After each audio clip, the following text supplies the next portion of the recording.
Le messager des arbres.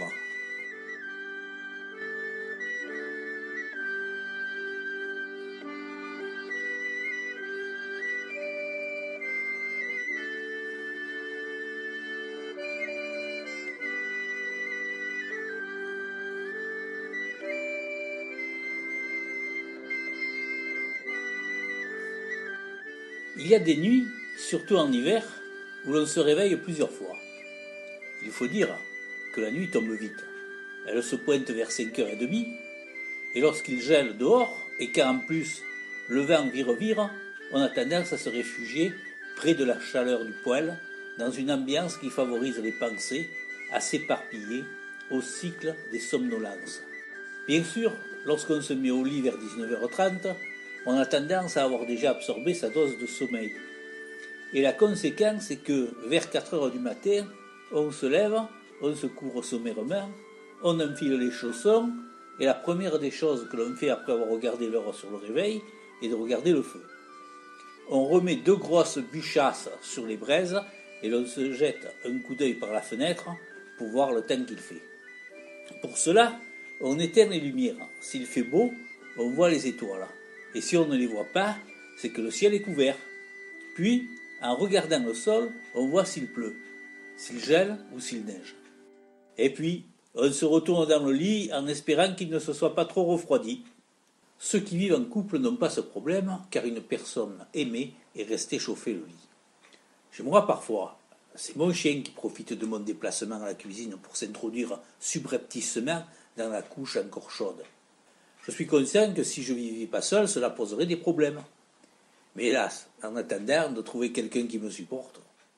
Et comme on dit dans mes montagnes, cadun fa ce qu'aime vau et ce qu'aime pou dintre lucieux lansou. Chacun fait comme il veut et comme il peut entre ses draps. Et puis, il y a des nuits où l'on ne sait pourquoi, on se réveille souvent. Et l'on a quand même besoin d'aller regarder plusieurs fois par la fenêtre, à entr'ouvrir le fenestron et à écouter les bruits de la nuit. L'autre nuit, c'était comme ça. À 3h, le ciel était couvert, à 5, il neigeait, dehors pas un bruit, même la chouette était allée dormir. Et à 6h45, dans le petit matin, des lueurs précoces de l'aube, une fine couche de neige recouvrait les murets et la cour de la maison. Je remis un peu de petit bois dans le feu et 3 bûchettes, histoire de le relancer pour l'heure où je me lèverais faire mon café. Puis, je me recouchai à nouveau pour écouter la radio. Le jour était arrivé, et le soleil peinait à franchir la ligne de crête lorsque je pris mon petit déjeuner. J'ouvris le tirage du poêle afin de bien relancer les braises, et je sortis pour aller chercher du bois dans la pentille. Il faisait bien froid, et il était impératif que le feu ronfle à nouveau pour rétablir une température agréable aux alentours de 15 degrés dans la cuisine. C'est alors que je ressentis une étrange sensation, comme l'impression d'être observé. Je me retournai et, debout, sur le petit tas de bois couvert par une fine couche de poudreuse que j'avais laissée sur le mur à sécher, m'apparut une étrange petite créature maigrichonne. C'est son attitude qui m'intrigua. Elle semblait me regarder tout en protégeant sa figure de son avant-bras replié, un peu comme font les gosses turbulents lorsqu'on les menace d'un pastissou ou d'un cimec, une baffe ou une gifle. J'avais l'impression, à moins que ce ne fût le vent, qu'elle me murmurait doucement. « Ne me brûle pas, pitié, ne me brûle pas. » Je n'osais approcher, mais malgré l'absence de mes lunettes, je voyais bien un visage, 2 bras et une paire de jambes jointes. Sa tenue aussi était particulière. Cette créature était vêtue d'un gilet à manches longues et d'un pantalon tissé avec une drôle de matière, à la fois végétale et animale. Je pensais alors très fortement, il n'y a aucune raison que je le brûle. Et j'entendis, « Merci du fond du cœur. » Puis je rentrai à la maison, récupérai mes lunettes et ressortis immédiatement. Je regardai aussitôt la créature et m'aperçus qu'elle était de bois, faite d'un bout d'une de ces branches mortes de chêne du bac, recouvertes de lichens et de champignons. Toutefois, en la regardant, j'avais l'impression quand même d'être en présence de quelque chose.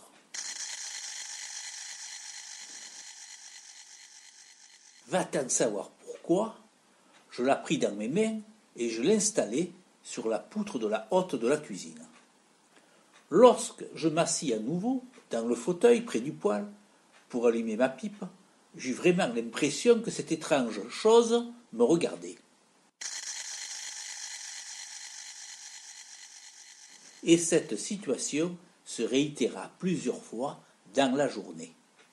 Quand vers la nuit, après avoir assuré le feu pour plusieurs heures et avoir donné à manger aux chiens, je décidai de me replier dans mes appartements, une ancienne étable que j'avais aménagée.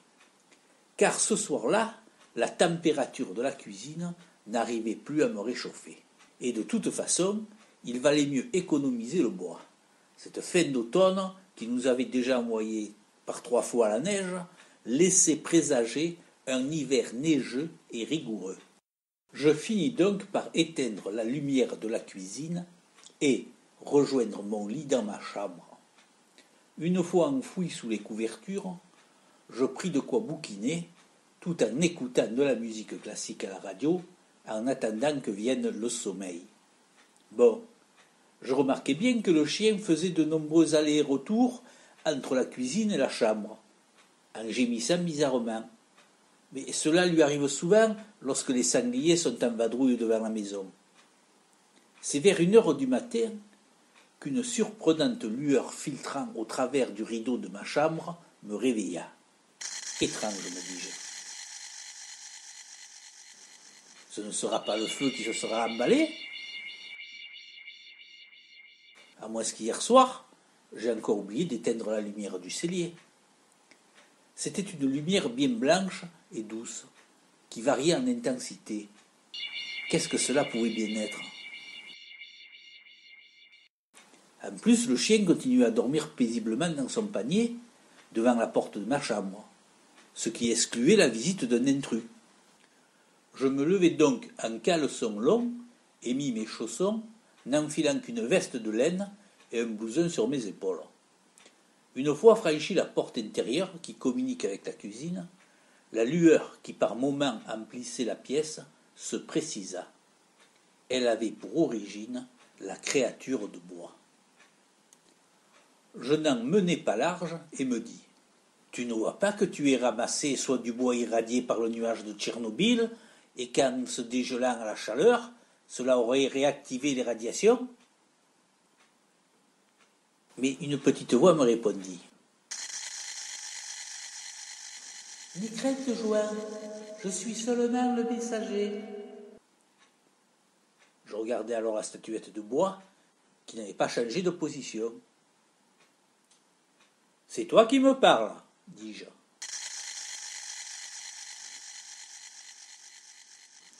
Bien sûr, mais je communique qu'avec ta pensée, c'est-à-dire la part de ton cerveau et de tes neurones qui sont sensibles à certaines longueurs d'onde. Un phénomène que vous ressentez parfois, mais que vous ne cultivez pas. Est-ce possible que sia un care dintre lo miu liotg a pantalla? Mi dit.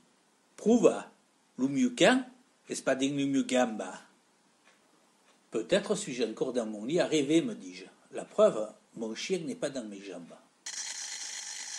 Que nenni, Joan, tu es bien réveillé. Et si ton chien n'est pas à tes côtés, c'est tout simplement parce qu'il rêve et qu'il n'a pas envie d'interrompre ses songes. Mais capistan bien, mais tu me comprends aussi? Segur, Joan, parlant tutti di langue, e fin d'aquella degli antichi Liguri.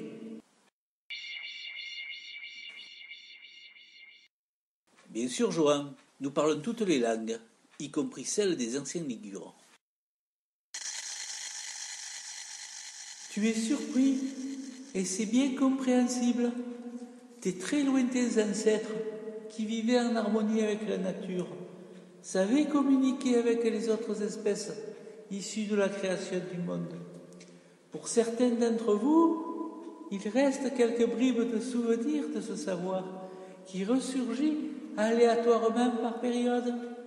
« Ben, mais alors, qu'est-ce que tu me veux ?» dis-je méfiant. « Hier matin, tu as fait preuve de bonté et de charité envers moi. Tu m'as épargné le feu et tu m'as accueilli dans ta maison. Alors je voulais te raconter une histoire et te révéler un secret. » « Oh, si tu es un génie et que le secret que tu veux me révéler est celui du trésor du parachutage de mai 44, que quelqu'un a planqué sous les racines de grands chênes, je dis pas non, cela me serait bien utile pour réparer ma maison et éteindre le feu de mes dettes. »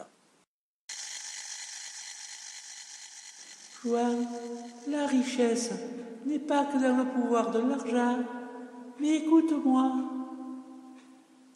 C'est idiot, on coupe des arbres multicentenaires pour faire parfois du papier, pour imprimer des livres, voire faire des meubles de bibliothèque ou pire pour se chauffer.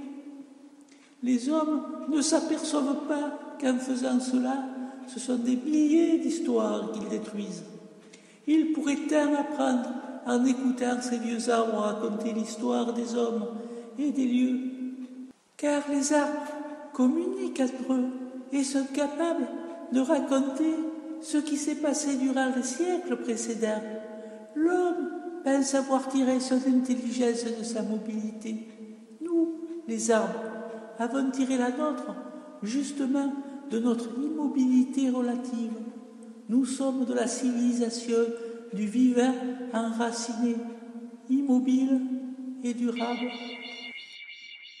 Et comment faites-vous ? Les civilisations humaines ont mis plusieurs millions d'années à créer des réseaux de communication. Nous, les arbres, nous les avons mis au point bien avant vous.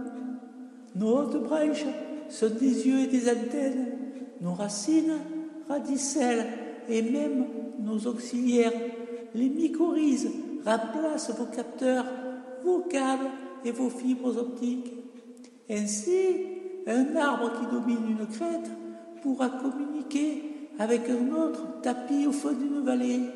Notre mémoire est répartie dans les cernes de notre bois. Vous calculez à peine un téraoctet.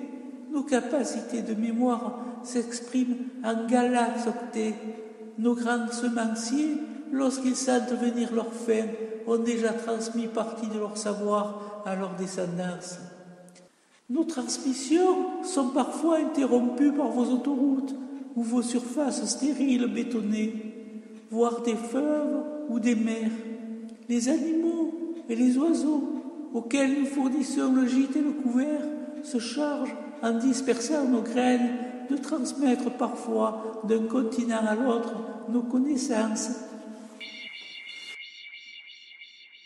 Tu voudrais dire par là que les arbres sont des êtres vivants, susceptibles de structurer un mode de pensée et de le communiquer? Tout à fait. Pourquoi, dans de nombreuses civilisations, des rites d'initiation ou des rites religieux se tenaient en forêt, sous notre protection? Pourquoi la justice se tenait-elle sous un grand chêne? Pourquoi certains de vos grands savants allaient-ils, tel Newton, chercher leur inspiration sous les arbres? Pourquoi de nombreuses légendes prennent-elles leur source au sein des forêts?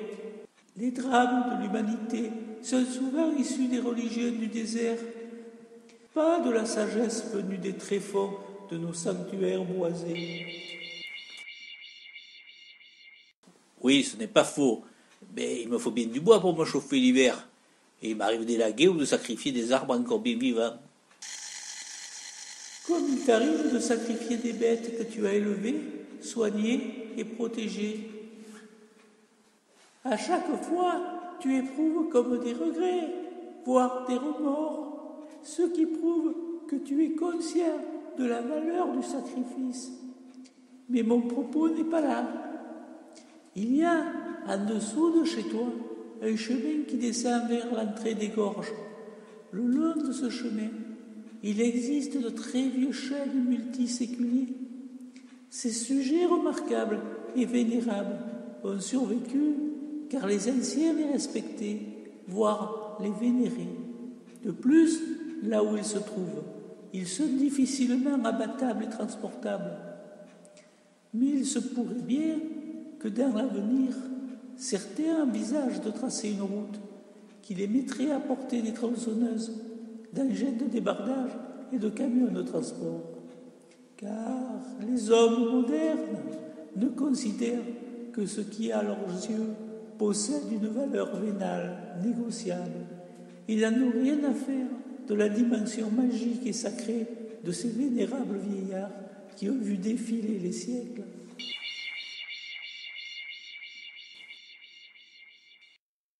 Je connais ces arbres. Je me suis arrêté bien souvent pour les contempler et les admirer. C'est vrai qu'ils ont quelque chose, comme un esprit chantant et murmurant qui émane et qui inspire le respect. Mais les gens d'ici sont plutôt pauvres. Vendre un tel arbre qui sera valorisé sous la forme de meubles de luxe est tentant. Quant aux autres, ceux qui vivent loin de la pauvreté, leur avidité est encore plus malsaine. Le fait d'exposer leur capacité à consommer pour impressionner leurs voisins est proportionnel à la médiocrité de leur vie intellectuelle et spirituelle.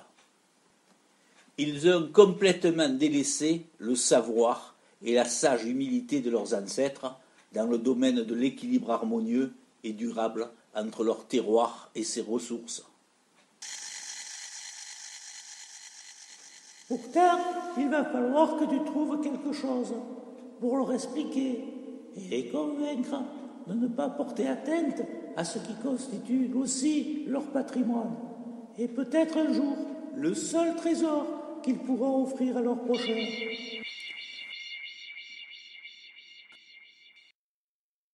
Ce n'est pas évident.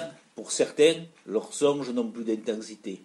Leurs rêves sont constitués des publicités sur papier glacé qu'ils feuillettent dans la salle d'attente du docteur, du dentiste ou du coiffeur. Ils ont remplacé la notion de lien sacré avec les éléments qui constituent leur terre par les seules limites cadastrales.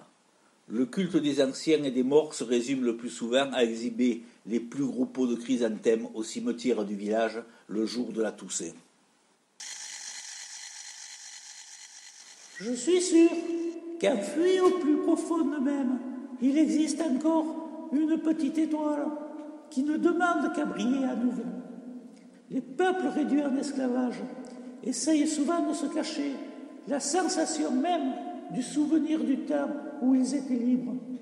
Ils pensent ainsi se préserver et préserver leur descendance en acceptant de se résigner. Mais toi, tu pourrais agir en parlant non pas à leur raison, mais à leur cœur. Réveiller en eux les souvenirs d'enfance, ces vieilles légendes transmises de génération en génération avant l'apparition de la machine à éradiquer les mémoires et à formater les esprits que constituent l'éducation nationale et la télévision.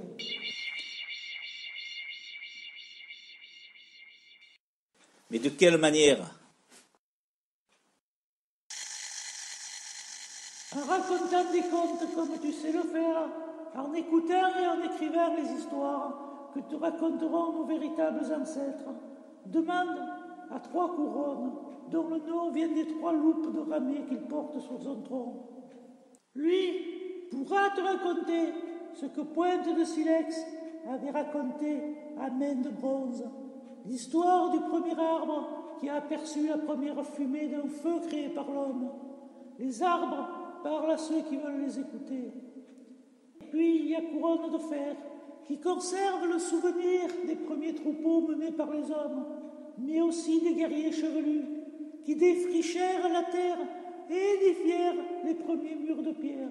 Il te racontera aussi les combats au javelot et à l'épée contre les casques de fer. Il y a aussi Courte Branche, dont le tronc est énorme, et dont les branches ne sont plus que des moignons qui montent encore en feuilles à chaque printemps. Lui te racontera l'établissement des premières failles, cultivées à l'arrière, des premières moissons à l'aide encore de la faucille de bois et de silex. Mais c'est un des plus jeunes. Il pourra te raconter l'histoire des barbets. Quant au père la foudre, qui tire son surnom, du nombre de fois où il a survécu au feu du ciel, il te racontera l'histoire de toutes les créatures qui sont passées sous l'ombre de sa ramure. D'ailleurs, tu pourrais commencer par compter celle de notre rencontre.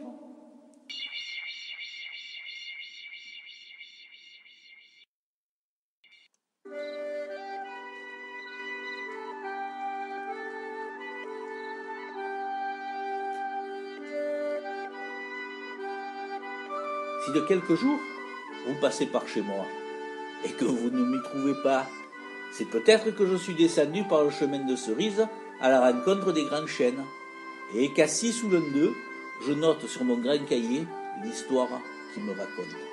Et si, curieux, vous regardez par la fenêtre de la cuisine, vous verrez au-dessus de la hotte mon ami le messager des arbres.